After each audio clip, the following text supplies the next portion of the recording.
Ce numéro 177-178 de Renaissance traditionnelle sort des presses au moment où se tient à la Bibliothèque nationale une grande conférence d'histoire maçonnique, conférence qui rassemblera des historiens de nombreux pays. Nous avons donc essayé dans ce numéro de montrer différents aspects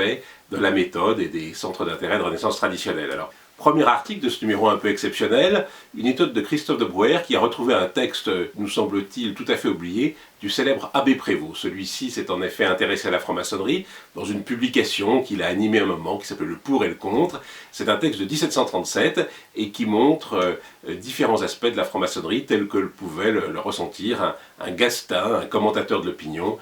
à cette époque. Deuxième contribution sur un personnage dont on trouvait souvent la signature au bois de patente, de rituels, de textes relatifs au premier écossisme, Conseil des Chevaliers d'Orient, rituel de Grand Écossais. Et cette signature, c'est celle de De Valois. Mais on ne savait pas bien qui était ce De Valois, et Louis Trébuchet a entrepris une enquête,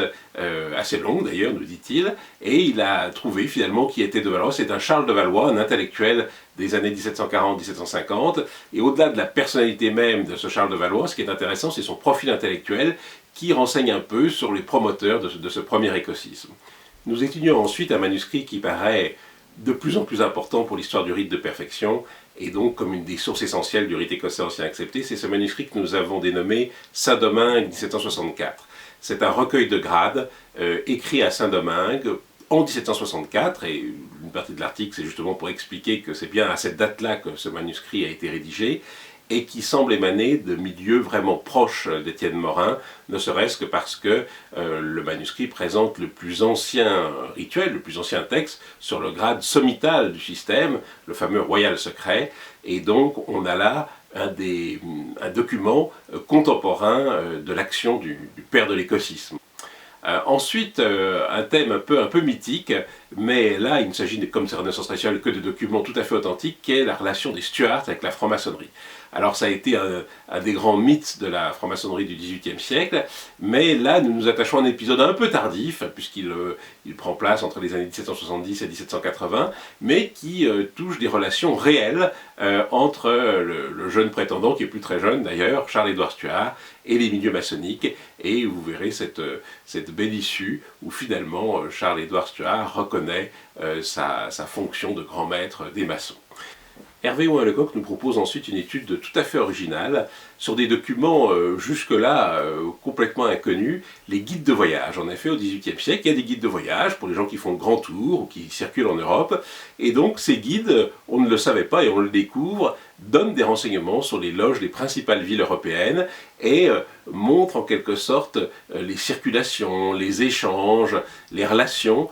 entre les différentes capitales régionales ou métropoles, et en quoi la franc-maçonnerie a contribué à ces échanges, à ce commerce au sens intellectuel du terme du XVIIIe siècle. Donc voilà, une étude tout à fait stimulante avec des sources inattendues sur le cosmopolitisme maçonnique et les circulations maçonniques au siècle des Lumières. Alors on quitte notre cher siècle des Lumières, le XVIIIe siècle, pour entrer dans le XIXe siècle, et une personnalité, là encore, que les historiens rencontrent souvent, parce qu'il a été très actif, mais sur lequel, à part son nom, on ne savait pas grand-chose. Louis-Théodore Juge était le vénérable de la Clémente Amitié, l'un des animateurs de l'Ordre du Temple de Fèvres-et-Palaprat, et donc Marc Birabel et Thierry Boudignon nous proposent une première biographie de Louis-Théodore Juge, qui aimait à se présenter comme président du Conseil des Cadoches de la Clémente Amitié et grand bailli de l'Ordre du Temple. Un personnage romantique qui a touché par exemple au fourriérisme et qui est un propagateur de ces idées néo-gothiques. Ensuite, un érudit CBCS nous permet de lever des difficultés de lecture que nous avions rencontrées dans notre étude de l'armorial de l'Ordre intérieur de Marseille, et il montre de façon très convaincante en quoi la référence à certains psaumes permet de mieux comprendre les armoiries des CBCS marseillais. Enfin, ce numéro se termine sur une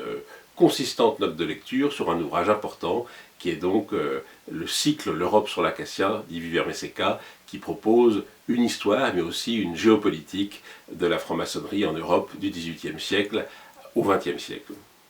Un numéro 177-178 qui illustre donc une fois de plus la richesse de la tradition symbolique et spirituelle de la franc-maçonnerie.